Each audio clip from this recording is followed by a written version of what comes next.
Hello, welcome back. എന്തൊക്കെയുണ്ട് വിശേഷങ്ങൾ?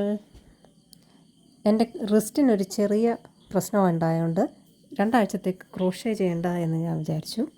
പക്ഷേ എന്നും ക്രോഷ്യൊക്കെ എടുക്കുന്ന ആ ടൈം ആകുമ്പോൾ എൻ്റെ കൈ ഇങ്ങനെ കുരുകുരുക്കാൻ തുടങ്ങും. അപ്പോൾ ഞാൻ വിചാരിച്ചു എൻ്റെ റിസ്റ്റിന് വലിയ പ്രശ്നങ്ങൾ വരാത്ത എൻ്റെ പൊടി പിടിച്ചിരുന്ന ബീഡിങ് കിറ്റൊക്കെ പുറത്തെടുക്കാം.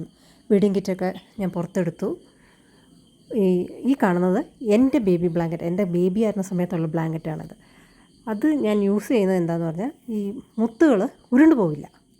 ചുമ്മാ നമ്മൾ തടിയുടെ പുറത്തോ അല്ലെങ്കിൽ പ്ലാസ്റ്റിക്കിൻ്റെ പുറത്തോ ബീഡ് വെച്ചാൽ എപ്പോഴും ഉരുണ്ട് പോയി അത് തപ്പി നടക്കേണ്ട ഒരവസ്ഥയിലാവും. ഇത് വളരെ കംഫർട്ടബിളാണ്. ഇത് ചെയ്തുകൊണ്ടിരിക്കുമ്പോഴാണ് ഞാൻ റിയലൈസ് ചെയ്തത് വെള്ളയുടെ മുകളിൽ ഇരുന്നാണ് ഞാൻ വെള്ള മുത്ത് കോർക്കുന്നതെന്ന്. സോ ഞാനിനി കറുത്ത മുത്ത് കോർത്ത് ഞാൻ എന്താണ് ചെയ്യുന്നത്, അതിൻ്റെ ഫിനിഷ് പ്രോഡക്റ്റ് എന്താണെന്ന് ഞാൻ കാണിച്ചു തരാം. എല്ലാവരും ഇഷ്ടപ്പെട്ടെങ്കിൽ ലൈക്ക് ചെയ്യണേ.